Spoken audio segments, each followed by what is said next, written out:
What's happening, everybody? It's me, Robert Phoenix, and we are back for another edition of the Friday FARcast. And as per the thumbnail, we're going to be joined by our friend, or with our friend, together with our friend, Theresa from Boone, North Carolina. And she'll be here shortly. And Theresa was on the show, I think maybe right around the day after Helene hit. And it was really eye-opening what we were seeing firsthand, just from her footage. So Boone, North Carolina, of course, is in one of the more heavily hit regions in sort of that northern western North Carolina area, and they're clearly still recovering from Helene. And Chimney Rock and some of these other towns, they're just gone. I mean, completely obliterated and gone. And I think one of the things that's been a tremendous revelation around all of this is how people have come together and really helped out one another. And we covered this a little bit, and that was on a show last week over on Rumble. And today we're going to get more of a firsthand account.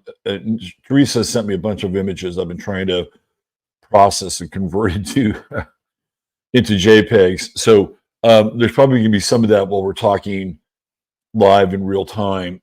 But the images that she sent me are incredibly encouraging.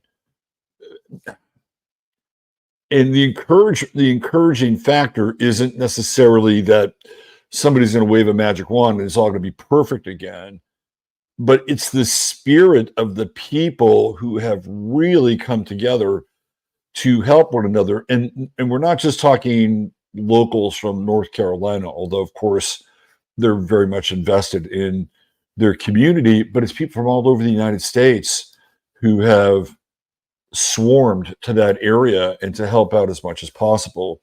It's an ongoing story. It's not getting nearly enough credit or attention. And of course, I think we all know why.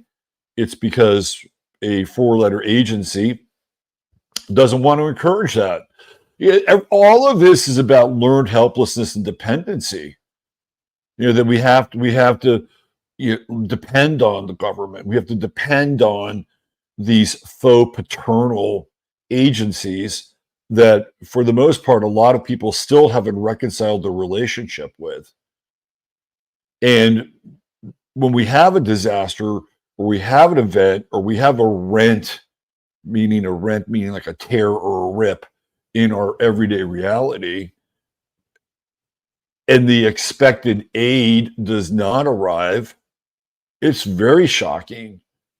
But it's a good shock. And I'm not trying to justify the death of the disaster or anything that's occurred as a sort of a tonic for the troops, right? To wake us all up. But that's really what it's doing. It's from astrological terms, we are talking about Pluto and Capricorn. I mean, this is the bedrock of the social ramifications of what we're witnessing. So let's look at the sky, right? Pluto's in Capricorn. What is Capricorn? Capricorn is the government. Capricorn is the status quo. Capricorn is the system. Capricorn is the man. Capricorn is corporations, right? And Pluto in Capricorn, if we go all the way back to 2010, there were two major events that happened in 2009, 2010. The big one in 2010 was the oil rig that exploded in the Gulf of Mexico. And what happened there? Disaster. Absolute disaster. Now, there were people who could have helped. I remember back in the day, I actually interviewed a guy who figured out how to deal with this massive oil spill simply by using bales of hay. And that if you could create enough bales of hay and then you could cap the Macondo well, right? If you could cap that, you'd have these bales of hay and you can deal with the oil. This was somebody who came along, just a regular person, offered a solution. Of course, he gets shot down. And then what do? Well, they begin to douse that area with something called core exit, which was absolutely devastating for the aquamarine life. And there are some people who even go so far as to say that what they were really cooking up down there was black goo. But again, it was the failure of the government to really come to the aid of the people. So it's really Pluto and Capricorn starts off there. But that's the big event with Pluto and Capricorn, that and the housing crisis. We come to the end of Pluto and Capricorn, and it's retrograde, and we have this disaster. And it's like, oh, yeah, it's a reminder we're on our own. We are on our own, and these systems that have been created for a very long period of time are really coming to an end. And where are we headed? We're headed to Pluto and Aquarius. What is Aquarius? It's the group, it's the community, it's people gathering together. So what we saw and what we're still seeing in North Carolina is a precursor to what ultimately is going to happen, not just here in the United States, but this is a planetary event. Right? This is a planetary movement, and it's usually through shock and crisis, because that's also a trademark of Aquarius. Things happen suddenly, they happen swiftly, and all of a sudden, what do? We respond to what occurs in our environment, and not just one, but many. So let's not waste any more of our precious time. Let's bring on our friend Theresa, and let's start talking about the state of affairs down in North Carolina. Hi, Theresa. Hey, Robert, how you doing? I'm doing well. How are you today? And thanks for coming on, by the way. It's my pleasure. Thank you for having me. It's always an honor to be here. Yeah. So for a lot of people who didn't, I think we did the show that we did might have been on Boxcast or Rumble, and so there's some crossover with YouTube, but not always. And I was just getting people up to speed and giving them kind of how you came onto the show, like right on the scene after it happened. You started sending me texts, and I'm like, "Whoa, look at this! We got to have you on."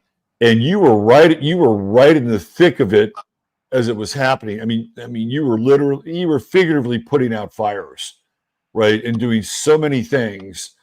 And some time has elapsed, and clearly the landscape has changed, and also your world and what you did then and what you're doing now has changed. So let's get a bit of a brief update as to like just your life and where you are, how your family is, and your surrounding area is. Great. So I think we spoke 2 weeks ago. Yeah. It was on a Tuesday, and ever since that day, things have picked up here considerably as far as the efforts of recovery and repair. We've pretty much been nonstop since then, cleaning up, repairing, the roads, getting donations to where they need to go. That's been a nonstop effort since we last spoke. And as a result, there has been incredible progress and improvement here in this area. It's not all going to be perfect. It's going to take a long time, and especially in certain areas. But from where we are now to where we were at the beginning is 75% improvement. And I would account for the tremendous progress that we've made 90 to 95% of it has been a result of private enterprise, private citizens, the community coming to help. We've had people in all over North Carolina, the surrounding states, across the country, and some international donations have come in to help this area. There have been official personnel here, but that's, I mean, 5% of the total effort has been private citizen and enterprise. I had sent you some screenshots of posts. I didn't want to send so many pictures of, the devastation that's been here. We see what's in the news, and people have an idea. It's only worse in person. But what's been catching my eye is in looking at the groups on social media, people are posting, I have a skid steer and I'm coming up this weekend. Where can we help? Others, my husband is coming up with his linemen to come and help out. Where do they need to go? We have donations here. Where can we take them? So all of the efforts that we've seen have been because of the people, neighbors here, neighbors in other parts of the state and the country are what's making it happen here. It's incredible. It's humbling to see. It's beautiful to see this happening. I mean, last time we spoke, I said, what we need is manpower. We need manpower. And we've gotten that in droves. And I can't thank everyone enough. This is what's going to take us above and beyond where we need to go. Here's one of the images. We're gonna talk. Yes. We're gonna talk about some of these images that you sent me, and this is the first one from a resident in Waynesville. Hey y'all, I just had an awesome neighbor come and clear off a mudslide that landed on my road. His only request was that I let everyone know that he's still actively looking for more people to help. If you need a skid steer or track hoe to clear a road or something similar, contact Scott at 828-507-6210 from WNC Stump Grinding. He also has a Facebook page under that business name. So there you go. I mean, there's one example of somebody who went out of their way to help out and clear a road. Now, I don't know if he's going to charge people to clear or whatever. He's just helping. And who knows? At this point, it doesn't really matter because he's there, right? He's here. He's helping. He's doing something that's really productive and needed. And most of these people, Robert, are not charging. They're not charging for these.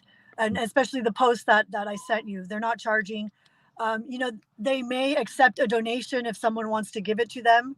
They're helping, but this is all completely free of charge and just in the spirit of helping. Beautiful. Yeah. Beautiful. I had to limit my posts that I was going to send you because I kept seeing post after post after post of people giving of themselves and say, hey, I have, chainsaws. I can help. Where do I need to go? Let's see. We got another one here. I just have to convert it. Hold on. Here we go.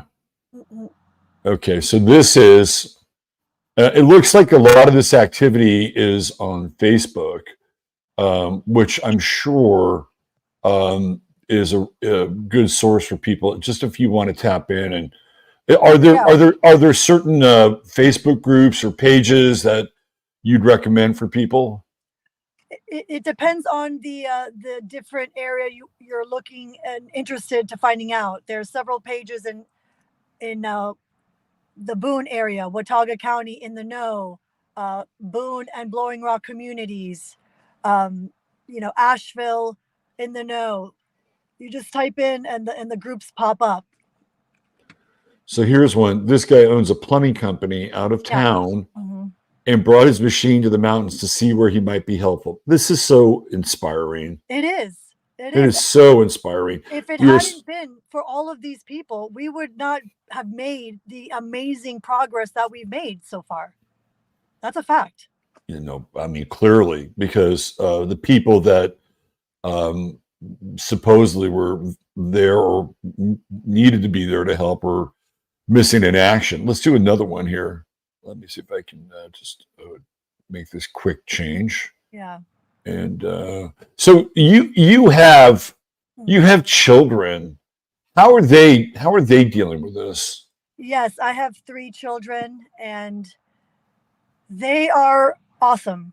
My kids are really great. They see what's going on, and they want to help. In fact, I think I sent a picture.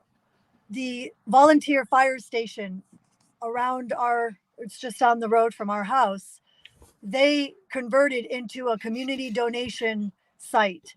So, and they set up showers and bathrooms outside of the building there. So anyone in the community could come and take showers and wash themselves and come inside and take things. And, my children were the ones who wanted to go and volunteer. So, I went with them and spoke with the volunteer, with the fire chief, and asked, said that they wanted to help out. So that's what we did 3 days last week at the fire station, helping people take things to their car and things like that. But, they see what's happening. They see people helping. It's good for them. It's good for them to see this. That change is our only constant in life, right? So when their lives all of a sudden take a turn like this, but they see how they can grow from it, right? They can continue on. It's not like, oh, something like this happens and it's over. No. It's now, what do we do? How do we do it? And how long do we need to keep it until we get past the hump? How old are they? They are 5, 8, and 9.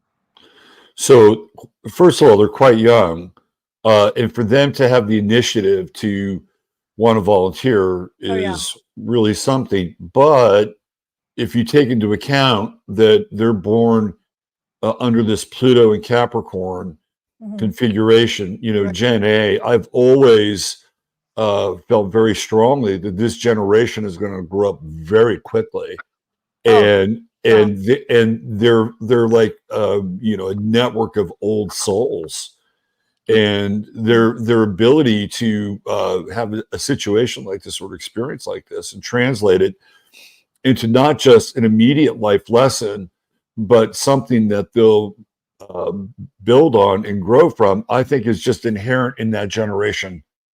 Period. So it's kind of like they're right on time, right? Like they're in the mix at a young age and building something that has gone through a kind of cataclysmic experience. And I've always felt like that Gen A is going to play that role just in general. Like at some point, there's going to be a major change in our society and our structural systems, and they're the ones that are going to build it up. So them getting this really, ground zero experience is kind of part and parcel of who they are and what they're going to be. I think that's fascinating. Let's look at this.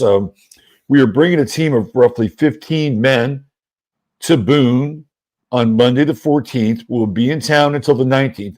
We are coming prepared to do whatever is needed of us. Road, driveway clearing, deliver supplies, tear out sheetrock floors. We will have a skid steer with people and tow side by sides. Let us know if we can help. Wow. I know. Wow. Like I see that, and I just like I get that good feeling inside. I get teary eyed because it's like, wow, that's exactly what is needed all over the place, and it's happening. Yeah, that's such a cool story.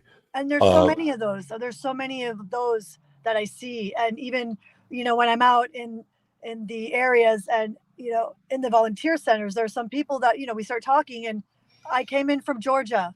I heard what's happening. I vacation here every year, and I just my heart went out, and I wanted to do something and help, and they showed up. It's awesome. Yeah. Really awesome.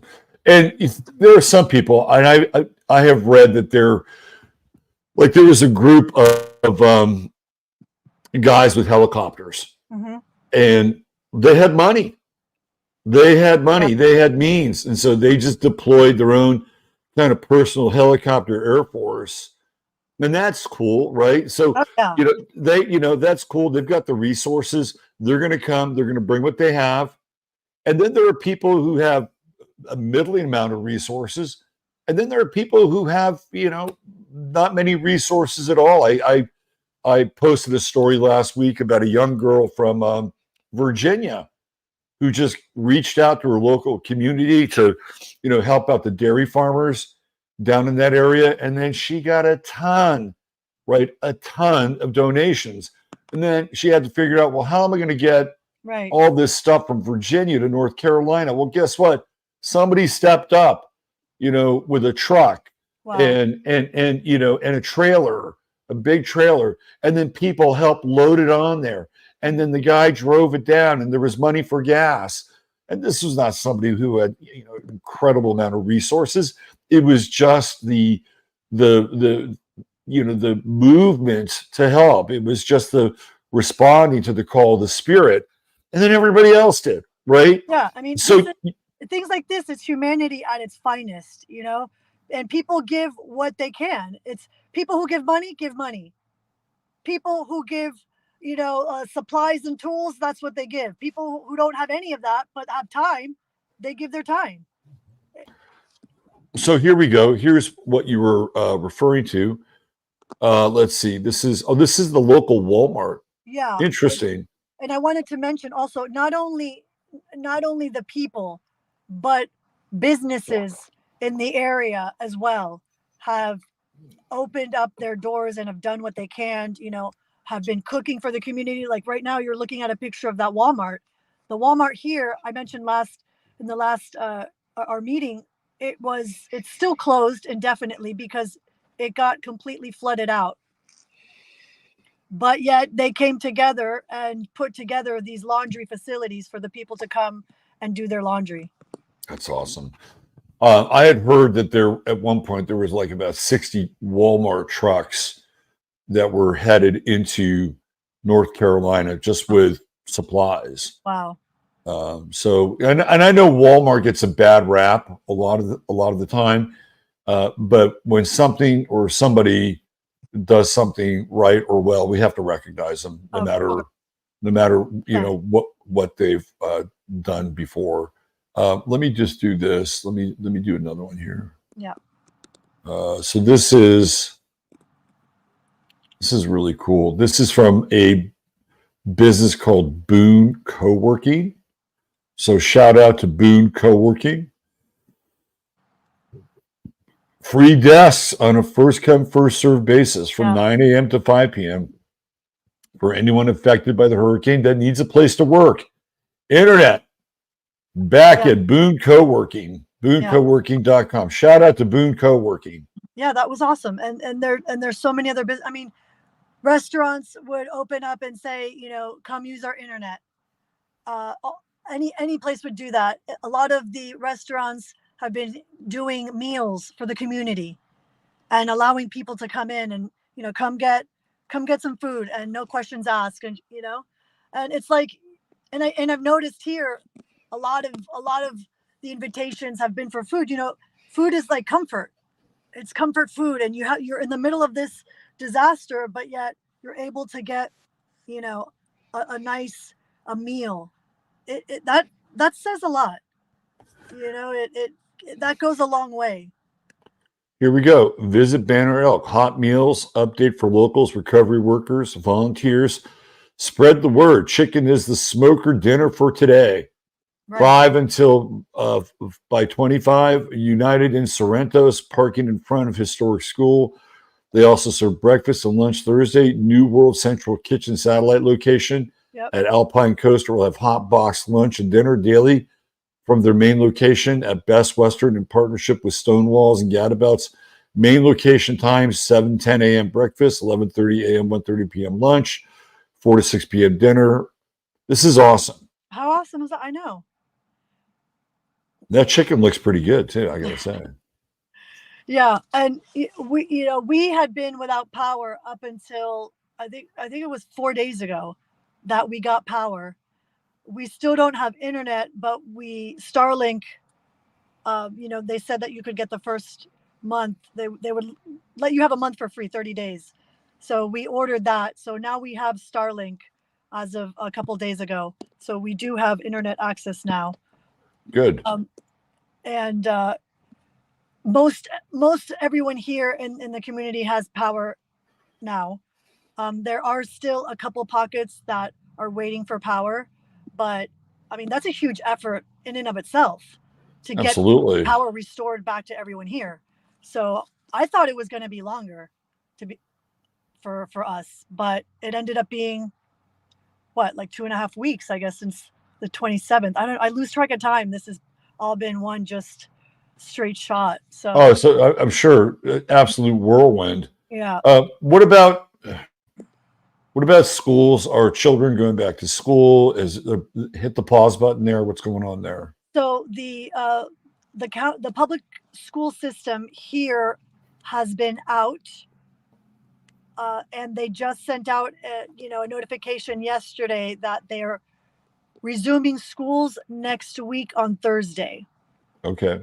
Now, my children go to a Montessori that is not part of the public school system, and the week after the hurricane happened, they had a childcare. There wasn't formal school, there was a childcare so that parents could kind of get themselves, cleaned up and make sense of what just happened, which was a great help. And they just started regular school last week. So they're back in school, but the public schools have been out and they resume next week. Here's another one. Hey, if y'all need some help with cleanup with brush and trees, we are here to help. If you live from Asheville, North Carolina to Greenville, South Carolina, anywhere in between, hit us up. Prayers for all. Look at that. I know. This is so awesome. Yeah. So awesome. It's incredible to see it. I mean, it's awesome. Yeah. Okay. So we know that there's been a rapid and passionate response from everyday people. Oh yeah. Let's talk about FEMA. Like, where are they? Have you seen them? Are they there? What are they doing? Right. I have not seen, FEMA personally, not to say that they're not here. Okay. Right. But I have not seen them. And people that have applied, apparently applying for the FEMA 750 is a very complicated process. But those that have applied have not received yet the money. They're still waiting. It shows as pending for it. I have a friend from Florida, and I think he said he was with FEMA, and he came up and is distributing generators in the Asheville and Burnsville area. But other than that, I think there were there were 2 representatives of FEMA at the fire station. But that's all that I've seen. How were they treated by people? Was there hostility? Was there a sense of, okay, you're part of this effort too? What was that like? Yeah, there's no hostility here amongst anyone that I have seen in my outings out. No, that's not the feeling here at all. It's helping out. It's camaraderie. It's we're all in this together because we are. And if someone is coming to help, even if they're FEMA, then it's a beautiful thing. So it's been a lovely energy. There's been no ill will from anyone in any sort of capacity that I've seen. Good. Yeah. Good. Here's another one. Hospitality House, Northwest North Carolina. Mm-hmm. We need volunteers and drivers this week, including today at our Watauga Housing and Outreach Center. We are distributing supplies and food throughout Watauga County and other surrounding counties as needs continue to rise. So there we go. Right. And you got wheels, we got the meals. exactly. And I gotta say, because it's been just so awesome, the contributions.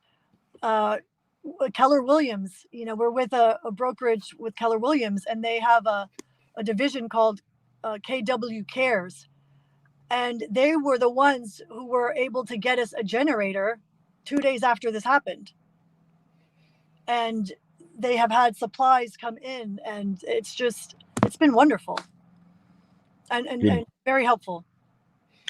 Here's another photo here.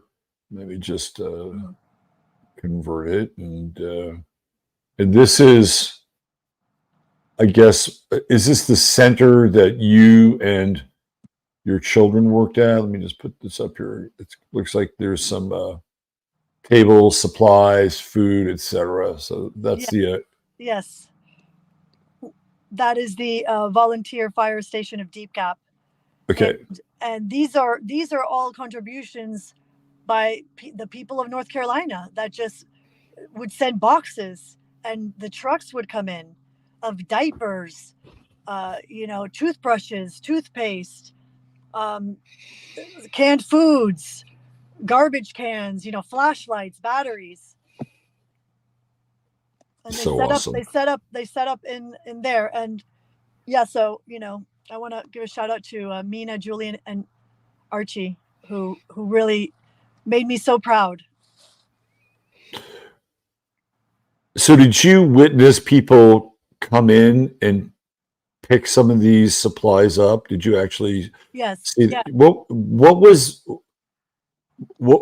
were they like? Like, were they emotional? Were they like filled with gratitude? Were they in shock?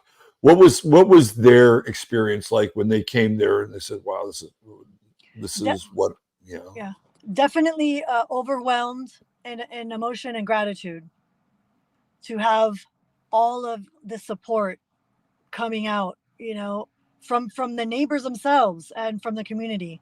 Overwhelming gratitude and support. I think that first week we were all in a little, shock, I think, after what happened here.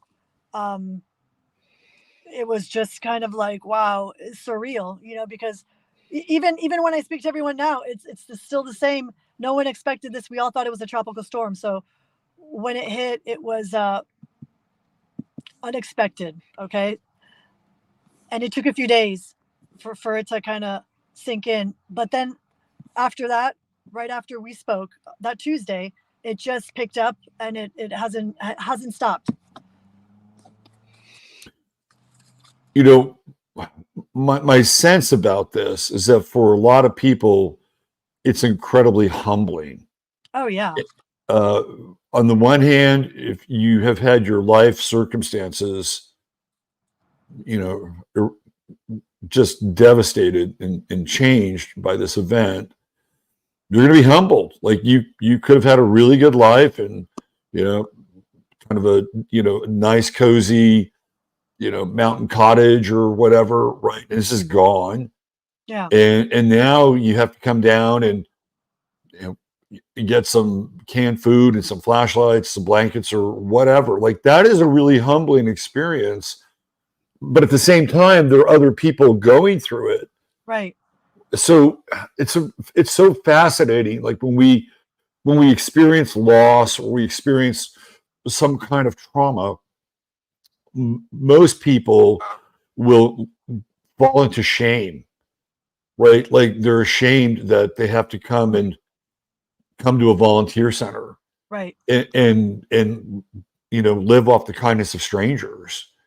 So it's really humbling, and I think it's also just humbling from the perspective of the human experience.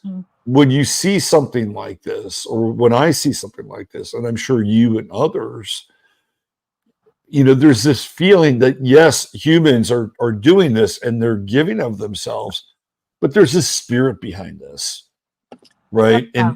And what is the spirit? The spirit is love, and the spirit is God. And that in and of itself can just be incredibly humbling. right? We're because we always talk about spirituality in a very elevated sense, Mm-hmm.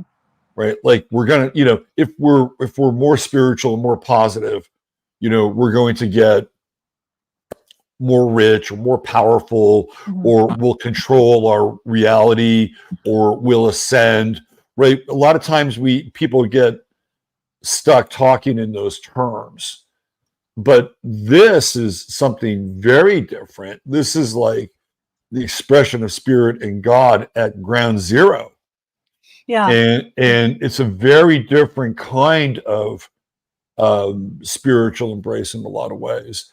How have you Right. And had any experience around that, right? Where people are conscious and aware that there's something bigger or greater kind of moving through their lives and the community? perhaps that sentiment is coming out a little bit more recently now, right? Not before. Um, I'm always prone to think that way, and for me, definitely, there's something bigger at play here. And Absolutely. there is a religious component in this community, in this area, and so God works in mysterious ways. So there has to be something. There has to be a purpose for all this, and that's coming more now in the mind, not before, because it was Because in survival. because there's a lot of response, Yeah, reaction, having to deal with the immediacy of the event. exactly. Yeah. And and I don't know if it's because I'm in it and maybe I'm biased, but what happened here in North Carolina and the response, it feels different. And you tell me, um, because and I was thinking, why does this feel different? Is it because North Carolina is in the middle eastern seaboard, in the mid coast area, so it's accessible. So a lot of people come and access it from all over because it's in the middle, um, and everyone from all over has had an experience of North Carolina because it's just been overwhelming. The beautiful pour out. I was wondering. Well, I think to your earlier point, it is a very religious place in terms of Christianity, but probably more of a fundamentalist Christianity. Mm. You probably get into mostly Southern Baptist, although I'm sure there's some other denominations of Christianity. But the South, by and large, is a very Christian environment. So I think the immediate response from like the Christian heart or the Christian mind is to help, right? Oh yeah. It's to serve, Mhm. and it goes without saying, right? Like this is, compassion and empathy and love in action, Mhm.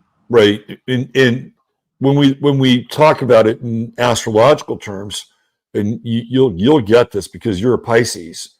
Pisces is the spirit, Mhm. right? Pisces is the spirit, and Virgo is the hands. And what are people doing? They're serving others in this situation.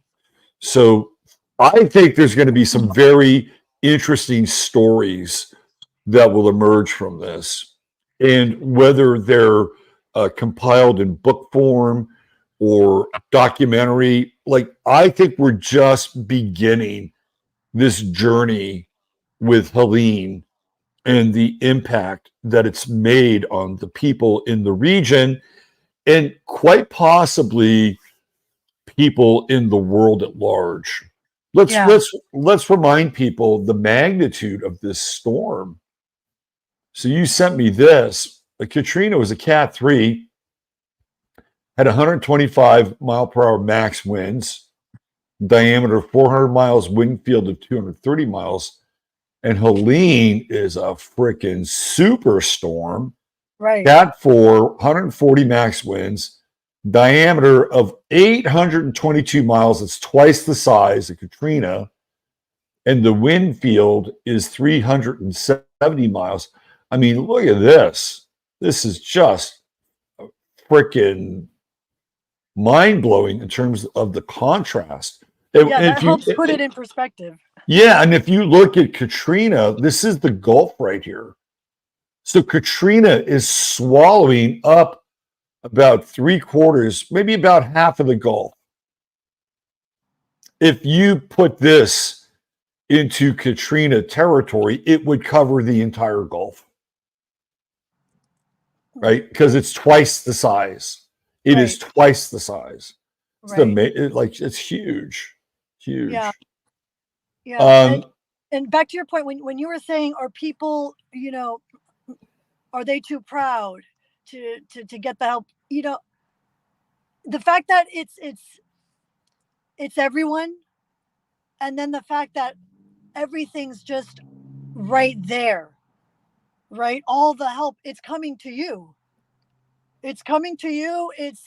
There's piles and piles of of the donations to help the water and all that kind of stuff. So if someone has that, then it's easier for them to kind of work through it because of the situation and the proximity. You're making a great point. They're not alone, right? Yeah, that's really the crux of it. They're not alone, and they can see other people who are going through this similar situation. Yeah, that's really powerful. Here's just a reminder of some of the devastating effects of this storm. Look at that. So that's it in Boone, in the parking lot behind Walmart, next to Walmart, there was an apartment complex. This is the one I was telling you that got condemned, and that's how high the water raised. I mean, wow.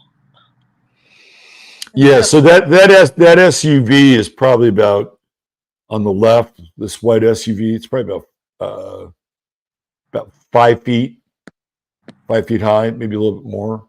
So the water, you're dealing with what, about 4.5 feet of water right here, at least. A lot of water. It's a lot of water. A lot of water. Yeah. Wow, very intense. And Boone is a high elevation compared to Asheville. So imagine we got 3 months of rain in 3 days. I think it was 4 months of rain in 3 days. Oh. So, yeah. Here's another one. This is, I guess, this is after the waters recede. So this is the damage done by the rising waters. Right here. Well, if you look up top, there's a house that slid off the mountain. There was a mudslide behind it, and it came down, took the house. So it's at the very top. I mean, it doesn't look like a house anymore, but you can see, if you zoom in, you can see that's a house. The roof is on it, and it was sliding down the hill. That was, in a neighborhood nearby, and they have they put up a GoFundMe in front of the, a little ways down by the road, because the insurance wasn't covering that loss. Of course not. Yeah. So how far up the hill were they? Were they up here by these trees up here, or were they over here more? They were beyond the trees. Beyond the trees. Yeah. Whoa. So back here somewhere? Go to the right. Up there in that middle, more up. So like up right there. I can't see here. I'm just trying to get a fix as to which direction they came from and how far it actually slid. You see those two trees on the left? Yeah. Okay, so it's those two trees on the left. Go like it would be to the right, in the middle, up. Right over there. Just beyond that. Okay. Wow. So that's slid. Yeah. It's insane. Yeah, and I talked about the trees last time. Not only did the trees also, fall and block roads, right? They also fell on houses and buildings and stuff. So, the damage is monumental. But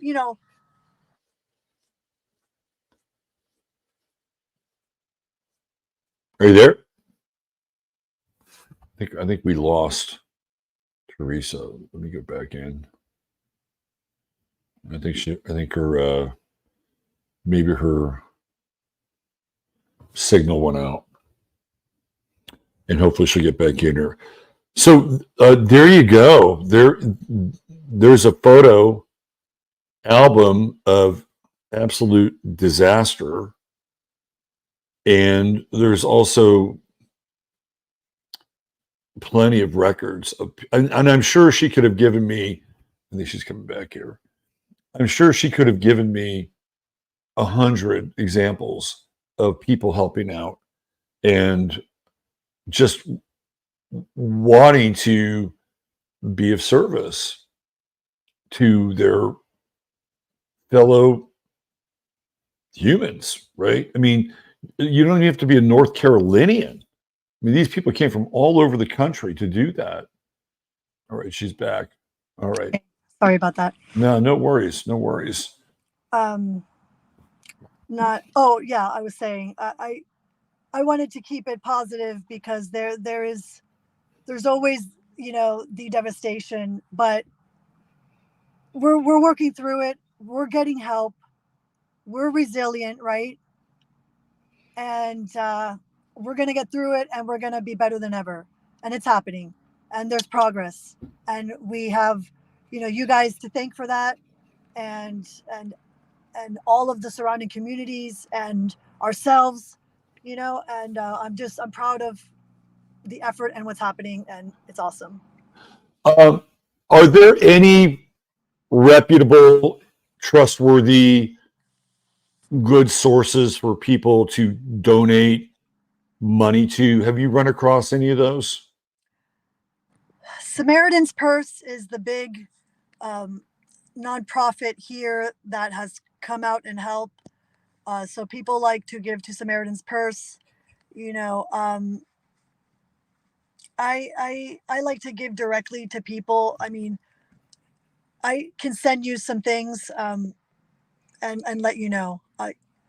I'm always wary about sending to nonprofits, but there are some that are good, like you said, and Samaritan's Purse is one of them. Well, why don't we? I've heard Samaritan's Purse mentioned before. So I'm gonna put that link in the chat if people want to help out there.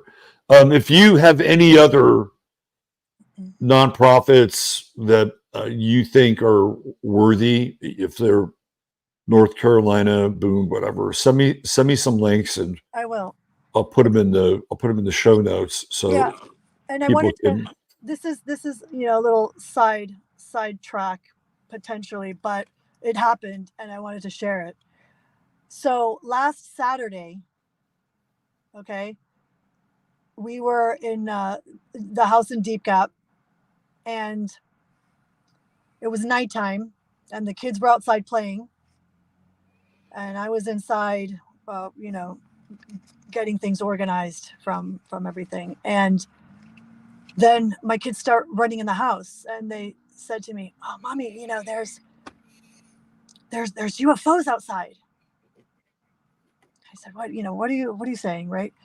So I go out on the deck, I turn off all the lights, and I look up in the sky, and there are these lights happening, and there were some that were blinking on and off up in the sky, and then there were some that it looked like a diagonal beam coming down of 3 lights, and it would go the farthest, then the middle, then the end, one after the other.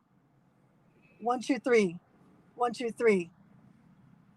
Interesting. And then just there was something there happening, and maybe it was just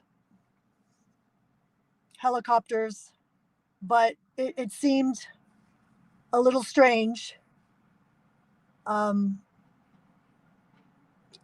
Yeah.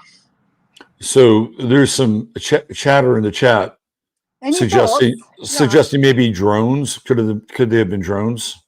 Yeah, I was wondering. I mentioned to the kids, I was like, well, maybe they're drones, but they were too far up.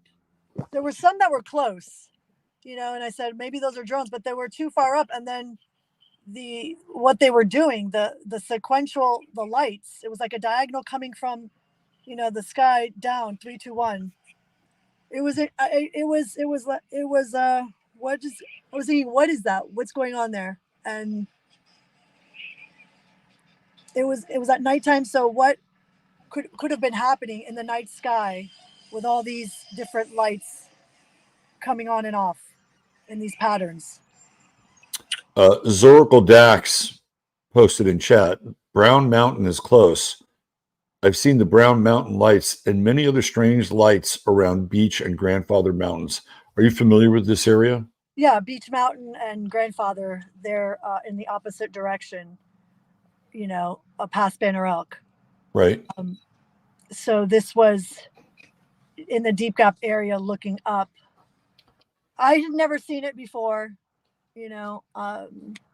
so it stuck out to me as something strange in the midst of what's going on here. So I was like, what?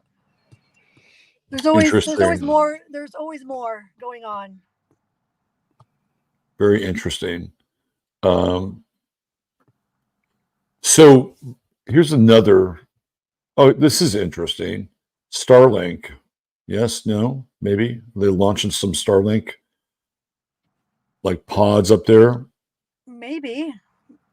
I thought Starlink was already out at that point, but that's something to look into. So we just got Starlink a couple days ago. Well, here's another. Yeah, weird things around those mountains. Interesting.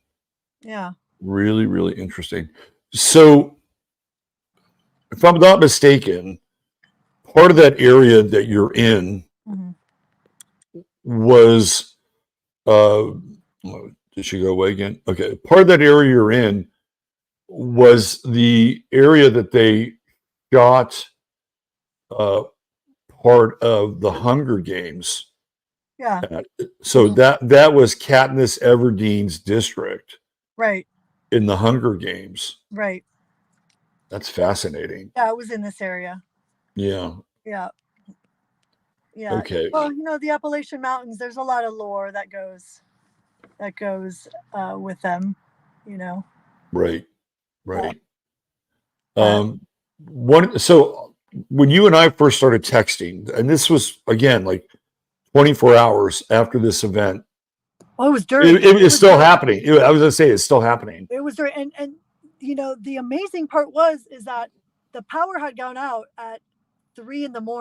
or 6 a.m, but our solar power kicked in, and I had phone and because of that, the Wi-Fi was still on, and I had reception in the worst part, which was when I started to text you and send you pictures. Then it went out at 3 o'clock when it ended, which I'm not sure why that happened, but I lost reception at 3 o'clock, and then we were really isolated. But yeah, I had it during the worst part. So one of the things that I asked you in that early text exchange was, is there lithium in that area? And you said yes. And I had the laser beam instinct, right? That was the question to ask. And sure enough, there are rumors aplenty that this is part of a land grab to go in and start mining lithium. There's already contracts in place with a company that I believe is also connected to China. And China's a major excavator of rare earth minerals. So what is the local chatter around this, if there's any at all? And how are people? I mean, they're still in survival mode, Mhm. but how are people feeling about this event being essentially disaster capitalism and a clear out? I mean, is there any sense that people are very suspicious about the things that you and I were talking about? No one has mentioned that. People either they don't have internet, or we're just getting internet, and a lot of people have got the power back, but no one has really talked about that. What they have been talking about is be weary of people wanting to buy your houses now, okay, at pennies, and coming in and then buying all this land. That's what they're worried about. The lithium, not so much yet. Well, we're on the outside, so we're exchanging Right. information, right? Right. In a way that people on the inside don't have access to. Precisely. Right. So, Yeah, yeah. um, I don't, that particular segment hasn't quite reached yet. So Terry says it's the quartz in spruce pine. That's another uh, mineral that is in high demand. Oh yeah, I think it's in spruce pine. Don't quote me on this, but I think that's the largest place where they manufacture the chips for the phones, and they send it out. I think it's in spruce pine. So Brandy asked a question. I'd like to know if there's a correlation between ley lines and lithium deposits. I can tell you there's a correlation between ley lines and quartz, Well, and there is. that I've experienced. I think, and you guys out there listening, if you Google it now, the ley lines, you can see where they cross on North Carolina. I think one of them crosses on Pilot Mountain, Mhm. which is near Mount Airy. It's more on the north of the state. I think there's a ley line there. Yep. And Yeah, when I was in Glastonbury, which of course is part of a major ley line in England, which they call dragon lines. I mean, basically, you're stepping on rose quartz wherever you walk. hmm, I mean, it's everywhere, hmm, right? So, and I haven't been on every frickin' ley line around the world, right? But if there is rose quartz in North Carolina, and that's a ley line, and I have been, or just quartz in general, and I've been in Glastonbury, and that's a ley line, and you're again just stepping on quartz, rose yeah, there's quartz. quartz everywhere. I mean, there's Yeah, quartz. You can go on a hike and see quartz. yeah, Yeah, it's all over the place. yeah. It says, Lisa says, that quartz is the only place you can find that type of quartz in the world, from what I hear. They're supposedly spending millions to repair a railroad there to get operations going again. So I don't Wouldn't look. that be nice? I am not opposed to mining and using the earth for certain things, Sure. right? But we live in a world where we have to depend on resources. How they acquire those resources and at what cost to human Right. lives, that's a different discussion. Right. Yeah, Yeah, definitely. very different discussion. Well, I'm sure you're busy and you have your children and many things to attend to, so I'm not going to keep you for too much longer. Is there anything else that you want to share with people before you skedaddle? Yeah, I just want to thank everyone, and thank you, Robert, for bringing me on the show to share. And I want to thank everyone for the support and that they've been showing us, and sending in whatever way, whether it's prayers or a donation. We really appreciate it. And oh, and yes, there's something and then I hang up with you, and there's like 10 things. It's like, oh, I should have said this, but here I had mentioned we're in peak season now, Mhm. and this is when all of the tourists would come, and so it's affecting businesses because a lot of money was made at this time. So come to North Carolina, and there are certain places you can still come. Boone and Blowing Rock, and Banner Elk. The ski slopes are going to open, and we're ready to have you. There are some places that may take a little longer, but come over and check it out and check out the area. That's a really great idea and suggestion to go into those areas that are accessible and you can spend your money with the locals, whether it's an Airbnb or a restaurant or whatever, right? I think it's a great idea because it also helps accelerate the recovery, right? On a certain level, not just economic recovery, but getting people used to having their lives again. And I'm sure there's going to be just an incredible amount of integration that is going to happen on the backside of this, but it doesn't hurt to go in and stimulate. And who knows, you can maybe drop off a few things while you're there as well. Yeah, whether it's buy gift cards or, we're open for tourism in North Carolina and a lot of the places up here. So come on and check it out. Okay, so we'll have you back again in a few weeks and we'll check in on the progress. And I really appreciate you jumping on and sharing the photos and your experience. And thank you. I know everyone wishes you and your family well, and the people of that region a speedy and sane recovery from all of this. So thanks, Theresa. Thank you so much. All right, take care. Bye-bye. Thanks. Bye-bye. All right, that is our friend Theresa Amande. We just call her Theresa, but Amande is her last name. You can look her up on Facebook and you can follow her on Facebook.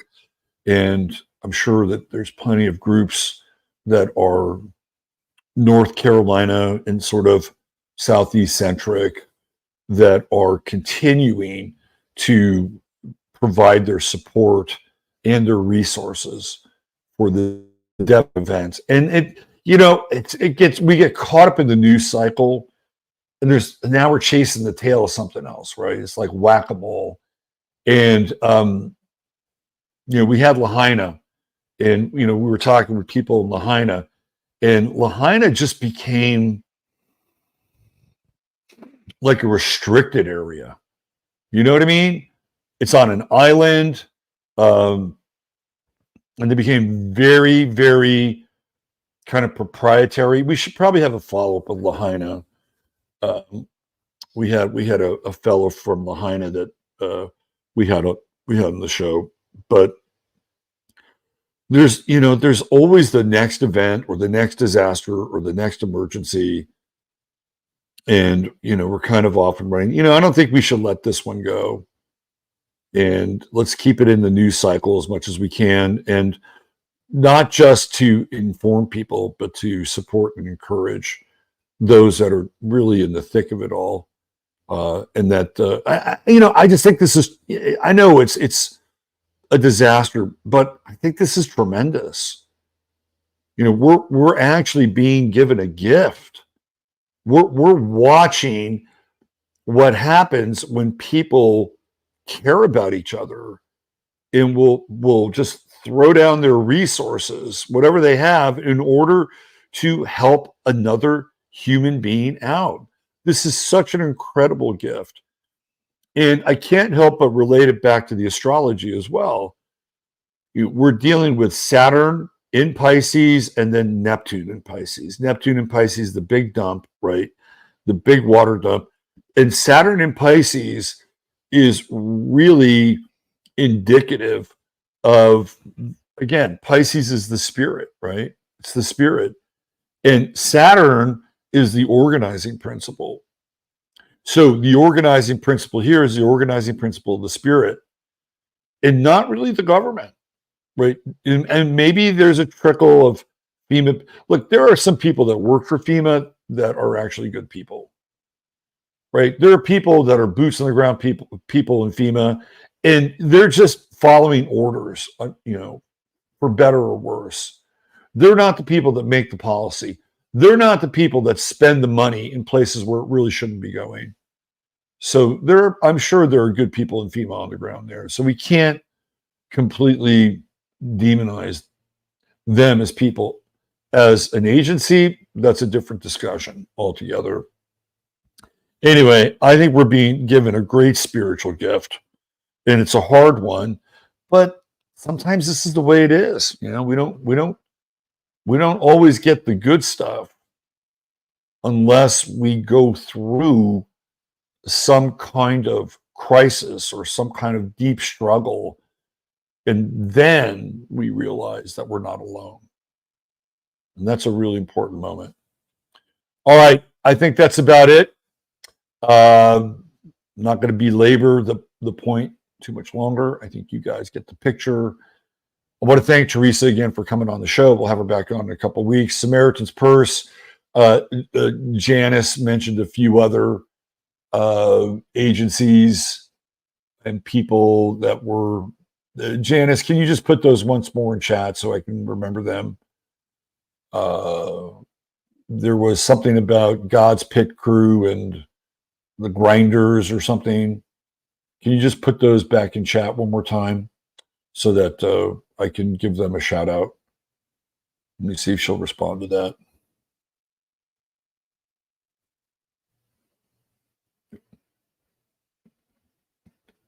Janice, paging Janice, or anybody else in 5, 4, 3. Grindstone Ministries and the Health Ranger. There you go. Grindstone Ministries, God's Pit Crew, and the Health Ranger, Mike Adams. Check him out. And if you feel like giving, there's some sources for you to give and donate at. All right, we're out of here. Treat each other well. Use your head in order to discern what's really your heart. Tuesday, when it's possible. And Robert Phoenix will be back on Sunday night with Sunday Night Astro Live. And God bless one and all. Bye for now.